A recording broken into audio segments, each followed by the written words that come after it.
एकमाठ गुणा किंचूड़ाचरम देहि दो सिद्धा लो यज्ञदाड़िचा उपादव ये ही संजुत्ता। बोलो शांतिनाथ भगवान की जय। परम पूज्य आचार्य श्री विशुद्ध सागर जी महाराज की जय। परम पूज्य मुनि श्री सुप्रभ सागर जी महाराज की जय। परम पूज्य मुनि श्री प्रणत सागर जी महाराज की जय। परम पूज्य मुनि श्री सौम्य सागर जी महाराज की जय। परम पूज्य आर्का माता जी की जय। छुल्का माता जी की जय।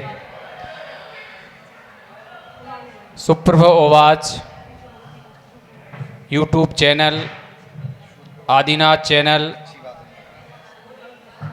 और विदिशा में चतुर्मास रथ परम पूज्य मुनि श्री सुप्रभ सागर जी महाराज के सशंग चरणों में विराजमान सभी श्रद्धालुओं का समीचीन विकल्पों के सम्यक समाधान के इस महत्वपूर्ण कार्यक्रम में प्रतिदिन की भांति आज पुनः स्वागत है, अभिनंदन है। आप सभी को विदित है कि परम पूज्य मुनि श्री सुप्रभ सागर जी महाराज सत्संग का तत्वार्णव पावस योग विदिशा की धर्मप्राण नगरी में अत्यधिक धर्म प्रभावना के साथ संपन्न हो रहा है। अनेक आयोजनों के माध्यम से विदिशा नगरी में पूज्य मुनि त्रय के द्वारा धर्म की गंगा निरंतर प्रवाहित हो रही है। सम्यक समाधान के इस कार्यक्रम में पूरे भारतवर्ष में श्रद्धालुओं ने अपने अनेक समीचीन विकल्पों का आगमोक्त समाधान पाया है, जिससे उन्होंने अपने जीवन को प्रशस्त करने का, अपने जीवन को उन्नत बनाने का मार्ग पूज्य श्री के माध्यम से सीखा है, जाना है, पहचाना है। परम पूज्य मुनि श्री श्रमण परंपरा के तपस्वी और अनूठे संत हैं। परम पूज्य मुनित्रय अपनी आगमोक्त चर्या और आध्यात्मिक चिंतन के द्वारा आत्म साधना करते हुए निरंतर प्रभावना कर रहे हैं। यह सम्यक समाधान का कार्यक्रम निरंतर अपनी गति से आगे बढ़ रहा है और पूरे भारतवर्ष ही नहीं, विदेशों में श्रद्धालु इसको श्रवण कर अपनी पिपासा को शांत करते हैं।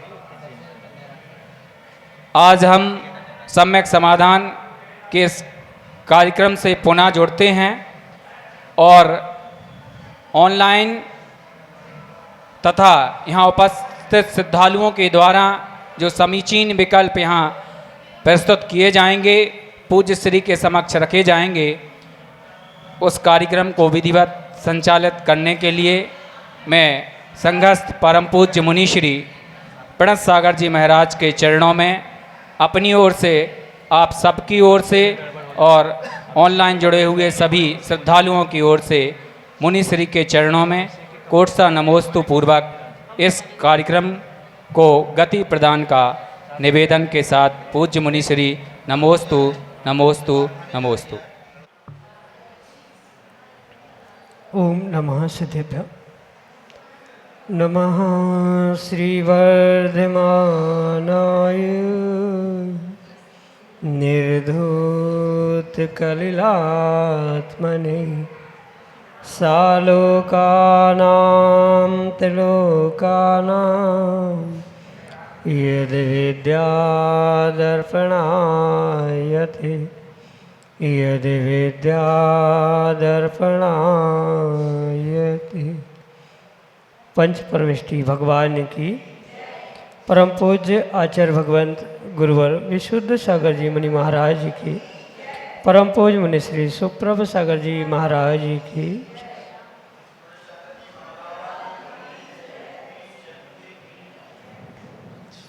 हमारे ही मन के अपने विकल्प जो हमें अनंत सुख को प्राप्त कराने के लिए बाधक बन रहे थे, उन्हीं विकल्पों में यदि हम उनको समीचीनता प्रदान कर दें और उन समीचीन विकल्पों का सम्यक समाधान हमें जब किसी निर्ग्रंथ गुरु से प्राप्त हो जाए तो वही विकल्प हमारे लिए अनंत सुख का साधन बन जाते हैं।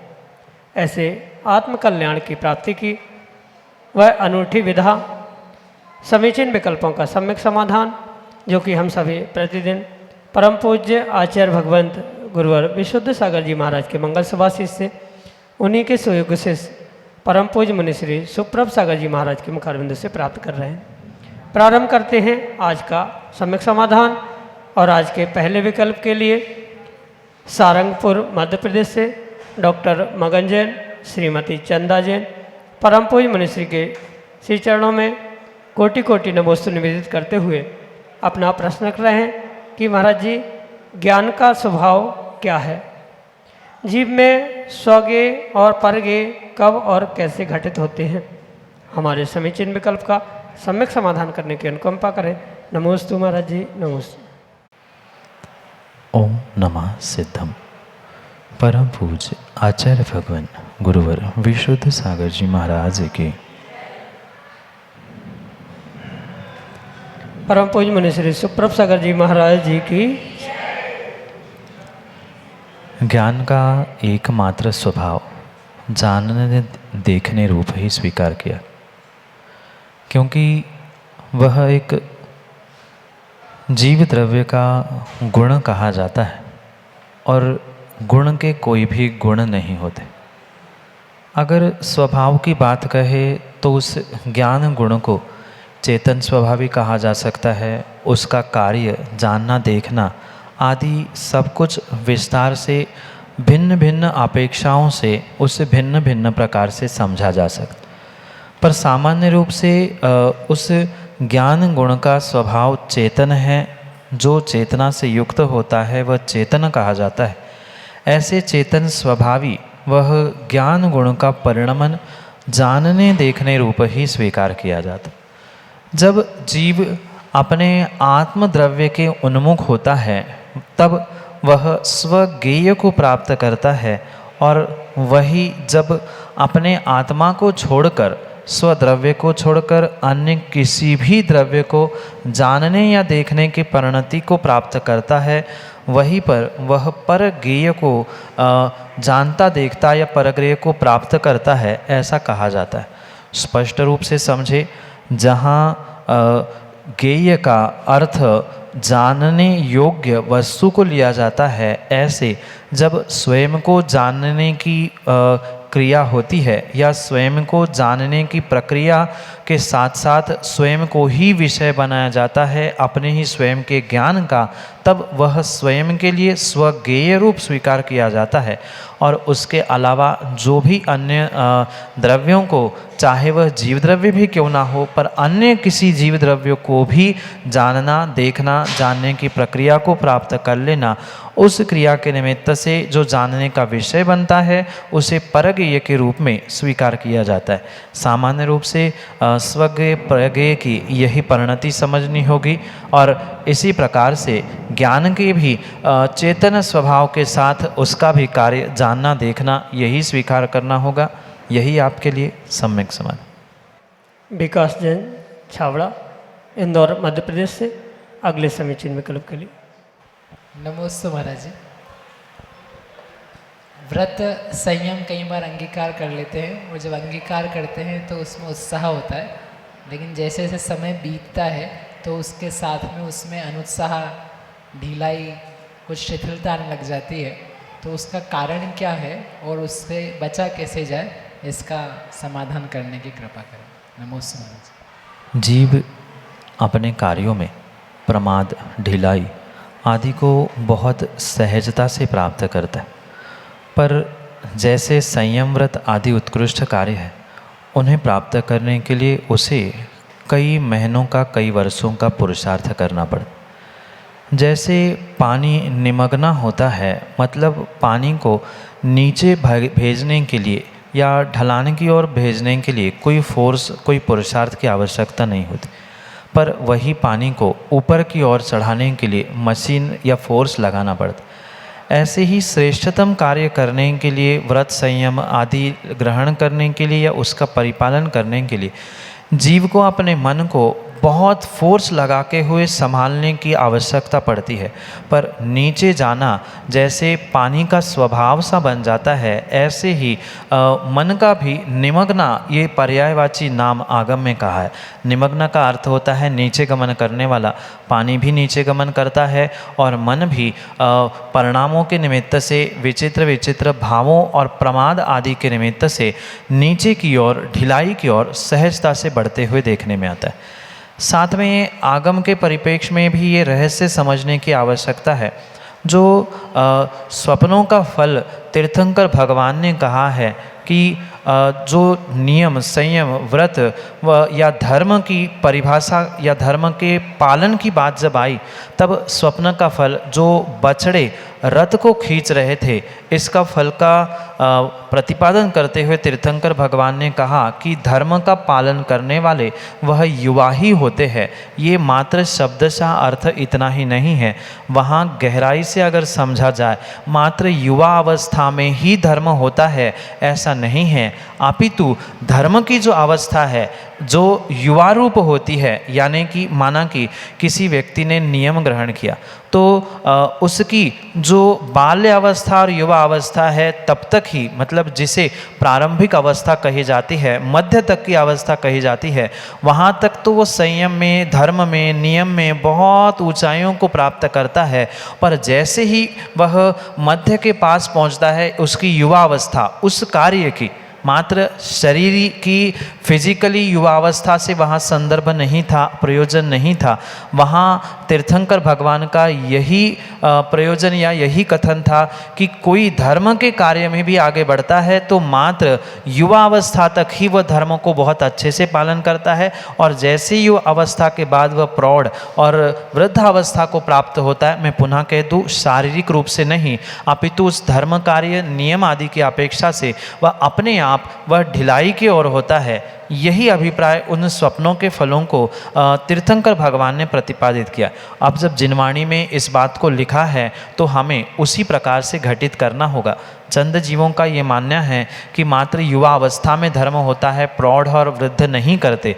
ये शरीर की अवस्था रूप नहीं, लिए गए हमारे नियम, धर्म के कार्य प्रारंभिक अवस्था में जब हम लेते हैं, बहुत उत्साह के साथ लेते हैं, करते हैं, ये पंचम काल में होने वाला नियोग ही भगवान ने तब स्वप्नों के फल रूप बताया था। तो वह जिनवाणी दिव्य ध्वनि परम सत्य है, ये एक पक्ष है। दूसरा पक्ष ये भी है कि मन की परिणति निमग्ना होने से कई बार वह अतिचार अनाचार की ओर बहुत सहजता से प्रमाद के कारण बढ़ जाता है, पर उतना ही उसे संभाल कर पुनः छेदोपस्थापना कठिन हो जाता है। उससे बचने के लिए प्रति समय हमें सतर्क रहते हुए, जिस समय हमने नियम, संयम, व्रत आदि ग्रहण किए थे, उन समयों की याद करें, उस समय की विशुद्धि की याद करें। जब हमने छोटा सा भी अगर नियम लिया है, कब लिया था, जीवों को स्थान पता है, सब कुछ पता है, पर उस समय के भाव अगर याद नहीं है तो कभी भी वह संयम और व्रत में चिरकाल तक, लंबे समय तक कभी भी दृढ़ नहीं रह सकता।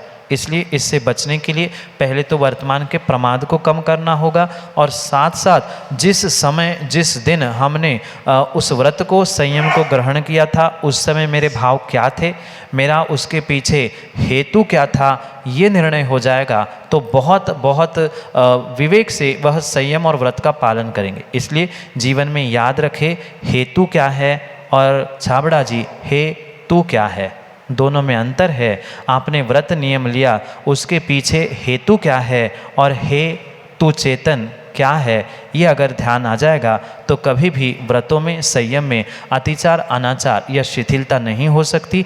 दोनों प्रकार से जीवन में निर्णय करें हेतु क्या है और हेतु तू क्या है, तो नियम से हमारे अतिचारों से निरतिचारता की ओर हम उन व्रत संयम में बढ़ सकते हैं। यही आपके लिए सम्यक समाधान।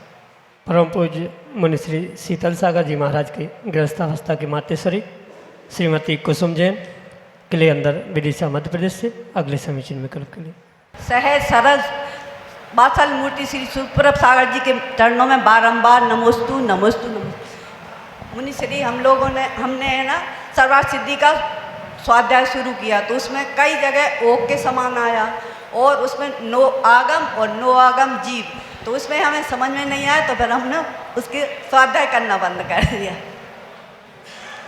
माँ, वस्तु की विवेचना दो प्रकार से होती है, एक सामान्य कथन रूप और एक विशेष कथन रूप। जब सामान्य कथन और विशेष कथन की अपेक्षा से उसी वस्तु को, उसी प्ररूपणा को भिन्न भिन्न प्रकार से कहा जाता है, वहीं पर ये ओघ आदि आदि का व्याख्यान प्राप्त होता है। सर्वार्थ सिद्धि ग्रंथ में पूज्यपाद भगवान ने जो सत्संख्या, क्षेत्र स्पर्शन आदि सूत्रों का प्रतिपादन किया, जहाँ वे वस्तु को, पदार्थ को समझने के उपाय बताते हैं, वहाँ पर उन्होंने कई बार इन शब्दों का प्रयोग किया है।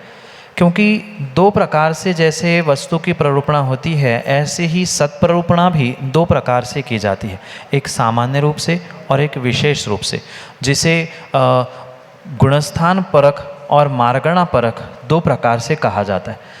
जो गुणस्थानों की अपेक्षा से सामान्य कथन किया जाता है, उसे ही वह ओघ कहा जाता है। उस सामान्य कथन को गुणस्थान की अपेक्षा से कहने जाने वाले कथन को ओघ कहा जाता है।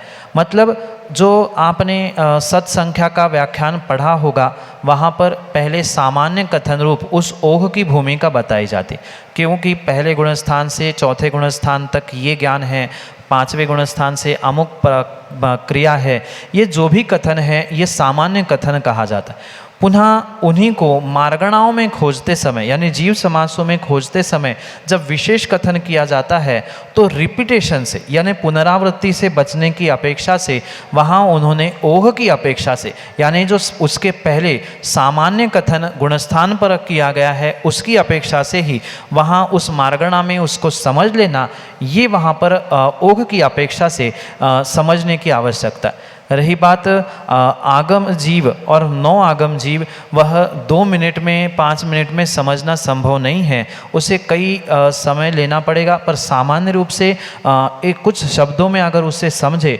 तो जो जीव रूपी आगम को जानने वाला है, वह जीव को आगम जीव कहा जाता है, और वही उसका जो शरीर है वह नौ आगम, क्योंकि इसके और भी बहुत सारे भेद है, ज्ञायक शरीर, तद व्यतिरिक्त आदि आदि, तो इतना समय वर्तमान में नहीं है। कभी उसे समझने के लिए समय लेके आना, आपको उस विषय को भी समझने का मौका मिल जाएगा। पर सामान्य इतना ही समझे, जो शरीर रूप है वह ये 9 आगम रूप है, 9 शरीर जिसे कहा जाता है, ऐसे उस शरीर को जो जानने वाले का शरीर है वह 9 आगम, और जान रहा है, वर्तमान में जान रहा है, भविष्य में जानेगा, तो उसको भावों की अपेक्षा से भावी आदि आदि भेदों से समझना होगा। पर संक्षेप से जीव विषयक आगम आगम जीव, और उसे जानने वाला वह ज्ञायक शरीर रूप, उसके भेद रूप समझने की आवश्यकता है। संक्षेप में ओघ यानी गुणस्थान का गुणस्थान परक कथन किया जाना, और विशेष मार्गणा स्थानों से अपेक्षा से कथन करना, ये दोनों प्रकार से ओघ और आदेश ऐसा व्याख्यान आगम में मिलता है। यही करणानुयोग में भी आपको समझने योग्य है। समय के अभाव में संक्षेप में, पुनः कभी विस्तार से उसे आपको सम्यक समाधान से समझना होगा। श्रीमती लाजो जैन विदिशा मध्य प्रदेश से अगले समीचीन विकल्प के लिए। जी के चरणों में बारंबार नमोस्तु नमोस्तु नमोस्तु। महाराज जी, कई महाराज जियों को केवल ज्ञान होते ही मोक्ष हो जाता है, परंतु तीर्थंकर भगवान तो कितने मतलब बहुत विशुद्धि वाले होते हैं, पर उनको केवल ज्ञान होते ही मोक्ष क्यों नहीं होता? केवल ज्ञान मोक्ष का साधन है, मोक्ष नहीं है।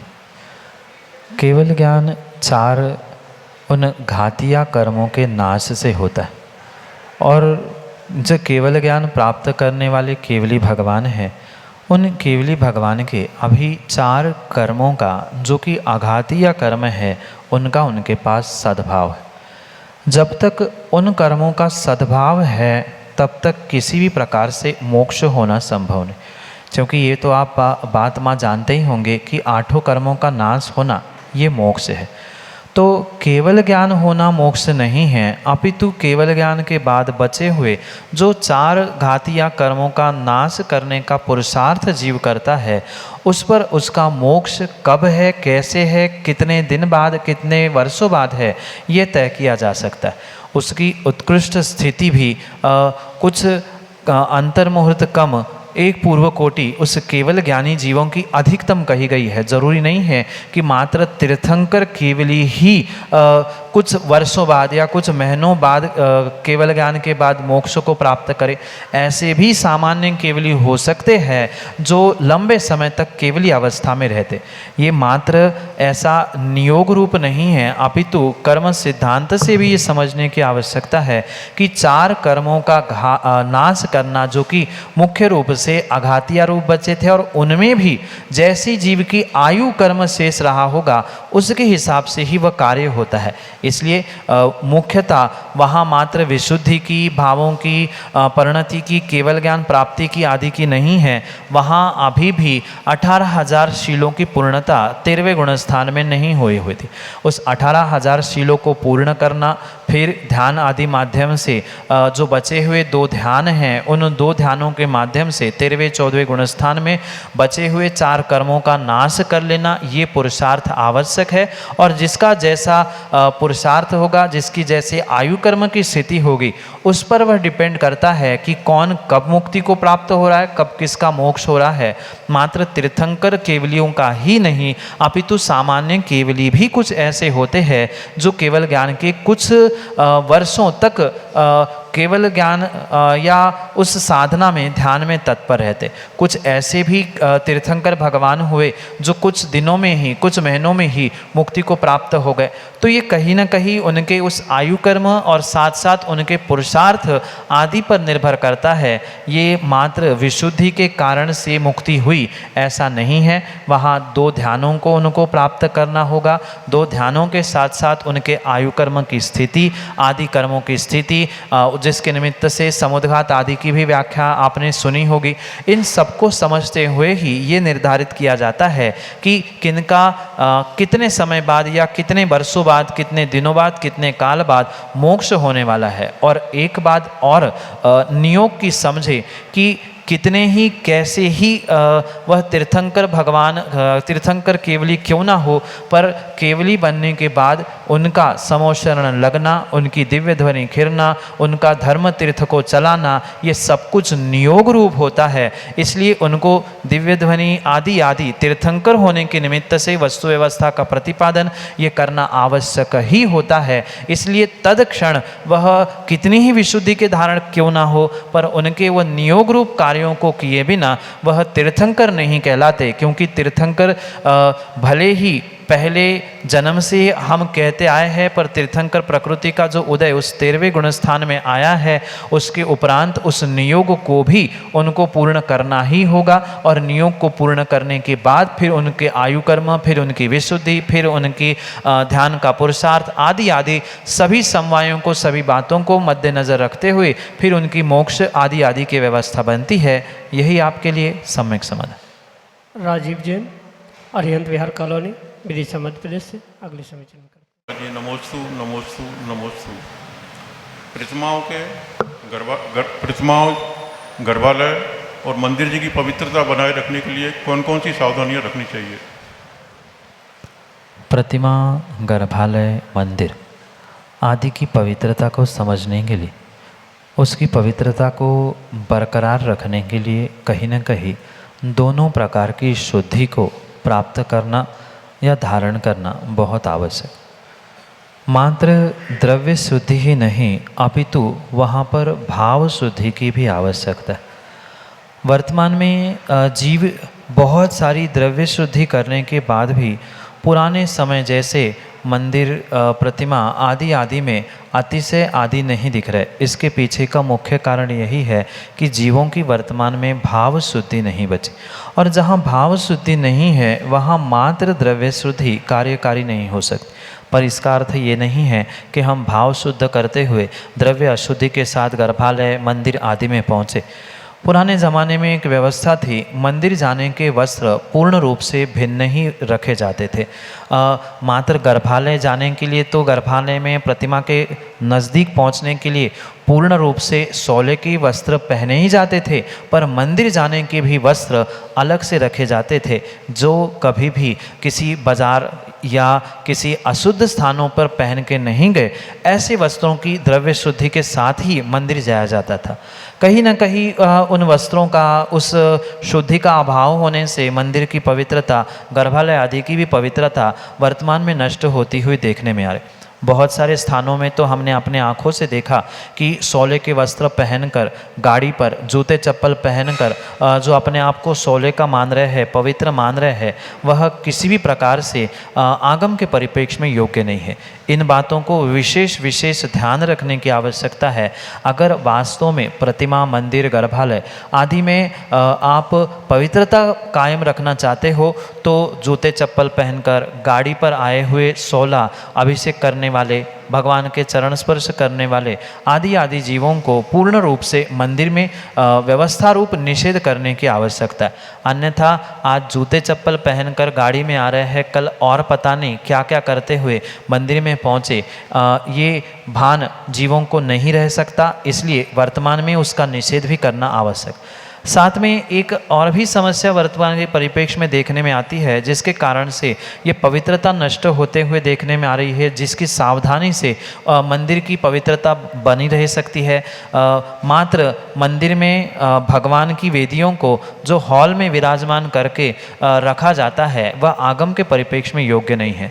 आगम के परिप्रेक्ष्य में वेदी, गर्भालय, उसका जो व्यवस्था भिन्न रूप से आगम में बताई गई है, उसे उस हिसाब से ही करने की आवश्यकता है। क्योंकि हॉल में रखी हुई वेदी, कौन शुद्धि के वस्त्रों में, कौन अशुद्धि के वस्त्रों में उसको परिक्रमा लगा रहा है, कौन वेदी को स्पर्श कर रहा है, कौन क्या कर रहा है, कोई भी मर्यादा नहीं रहती। और जहाँ मर्यादा नहीं है, जहाँ शुद्धि नहीं है, वहाँ किसी भी प्रकार से पवित्रता हो ही नहीं सकती। इसलिए पवित्रता को रखने के लिए इन शुद्धियों को, द्रव्य शुद्धि और भाव शुद्धि दोनों को प्राप्त करने की आवश्यकता है। यही आपके लिए सम्यक समाधान। प्रमोद जैन घी वाले के लिए अंदर विदिशा मध्य प्रदेश से अगले समीचीन विकल्प के लिए जय मणिमल के चरणों में बारंबार नमोस्तु नमोस्तु। मुनिवर, अभी तक इस विशाल बड़े जैन मंदिर के अंदर शायद मैंने पहली बार जो अद्भुत दृश्य अष्टमी के दिन देखा, वाकई में ऐसा लगा कि मानो साक्षात समव सरल जब शांति धारा हो रही थी, उसके बाद अब आपके आशीष वचनों को सुनने का अवसर प्राप्त हुआ। उस समय ऐसा महसूस हुआ कि धन वैभव के इन्हें भाई ना आलय हैं, चारित्र त्याग तपस्या के सच्चे हिमालय हैं। अरे मंदिरों की मूर्ति तो मौन रहती हैं, ये हमारे बोलते चलते जिनालय हैं, ये हमारे बोलते चलते जिनालय। इन 4-5 दिनों में जो बड़े मंदिर जी में सोना सोना हुआ, अब ऐसा लग रहा है शायद सूना सूना हो जाएगा। समझ में नहीं आ रहा ये 4-5 दिन कैसे निकल गए। और ये जो आपके प्रवचन का जो समय होता था गुरुवर मुनिवर, 1 घंटा ऐसा लगता था मानो अभी तो बैठे थे और अभी प्रवचन समाप्त हो रहे हैं। तो यही है कि समझ में नहीं आ रहा कि अब क्या करें। इन 4-5 दिनों में ऐसा लगा मान लो 4-5 घंटों में ये समय हमारा यहाँ पर निकल गया। और ये अद्भुत दृश्य शायद अब जीवन में कभी ऐसा देखने मिले ना मिले, कुछ कह ना सकते। प्रमोद भाई, ये तो संसार का नियोग ही है। वस्तु स्वरूप ही ऐसा है, उत्पाद वह। कहीं सोना बरसना, कहीं सूना होना, ये तो स्वाभाविक सी बात। ये आज की ही नहीं, अपितु अनादि से जीव ने इस चतुर्गति में भी बिल्कुल ऐसा ही भ्रमण किया। और ये गुरु के वियोग में उदासी प्राप्त होना, उनकी दूरियों को महसूस करना, ये तो एक भक्त का परम श्रद्धा का ही स्थान हुआ करता। इसलिए ये आप विकल्प ना करें कि कहीं सोना और कहीं सोना है। भले ही एक स्थान से दूसरे स्थान पहुंच रहे हैं, पर परम सत्य यही है, अभी विदिशा नगर में ही है। इसलिए जब तक विदिशा नगर में है आप उसका लाभ लेते रहे। जैसे आप कई बार कहते रहे कि 2 साल से आप टीवी के माध्यम से जो सुन रहे थे वह प्रत्यक्ष आज आप सुन रहे हो। अभी भी कुछ 35-30 दिन आपके पास शेष है, उसका भी सदुपयोग करते हुए प्रतिदिन उस जिनवाणी को आत्मसात करने का, भीतर उतारने का पुरुषार्थ करें। उससे कभी भी वस्तु स्वरूप को समझने से आप कभी भी उदास नहीं हो सकते। यहाँ नहीं सही पर अभी विदिशा में ही अन्य स्थानों में आप अपने उस समाधान को, अपने जिज्ञासाओं को प्राप्त करने के लिए पहुँचते रहे। आपको ऐसा ही आशीष मिलता रहेगा। यही आपके लिए सम्यक समय। इस प्रकार से परम पूज्य मुनि श्री सुप्रभ सागर जी महाराज ने आज के सम्यक समाधान के इस कार्यक्रम में आए हुए समीचीन विकल्पों का आगमोक्त समाधान हम सभी को प्रदान किया। परम पूज्य मुनि श्री के सानिध्य में आगामी अक्टूबर माह के प्रथम सप्ताह में शुभ लाभ अनुशीलन राष्ट्रीय विद्वत संगोष्ठी का आयोजन भी विदिशा की इस धर्म प्राण नगरी में किया जाएगा, जिसमें भारतवर्ष के अनेक स्थानों से प्रमुख विद्वानों को आमंत्रित किया जाएगा और वह अपने आलेखों के माध्यम से उस ग्रंथ पर मंथन चिंतन करेंगे। आप सभी भी इस महत्वपूर्ण कार्यक्रम की कड़ी से जुड़ सकते हैं। वह जुड़ने के माध्यम ऑनलाइन माध्यम से भी आप जुड़ सकते हैं। आप हमारे नंबर 8707548811 7415306441 इन नंबरों पर तथा samyak.samadhan@gmail.com इस ईमेल आईडी पर भी आप अपने समीचीन विकल्प हम तक प्रेषित कर सकते हैं। आपसे अनुरोध है कि हमारे सुप्रभ उवाच यूट्यूब चैनल एवं सुप्रभ उवाच फेसबुक पेज को लाइक अवश्य करें, ताकि पूज्य मुनित्रय के सानिध्य में होने वाले प्रभावनामयी आयोजनों की गतिविधियों से निरंतर आप लाभान्वित होते रहें। आदिनाथ चैनल पर सम्यक समाधान के इस कार्यक्रम को भी निरंतर श्रवण करते रहें तथा पूज्य मुनि श्री सुप्रभ सागर जी महाराज की दिव्य देशना प्रतिदिन जिनवाणी चैनल पर 7:40 पर प्रसारित होती है, उनका भी लाभ लेते रहें। आज के इस कार्यक्रम में बस इतना ही। आज के इस कार्यक्रम में जुड़े हुए सभी श्रद्धालुओं की ओर से परम पूज्य मुनित्रय के चरणों में कोट सा नमोस्तु पूर्वक आज के इस कार्यक्रम को यहीं संपन्न करने की अनुमति चाहेंगे। नमोस्तु गुरुदेव, नमोस्तु गुरुदेव, नमोस्तु।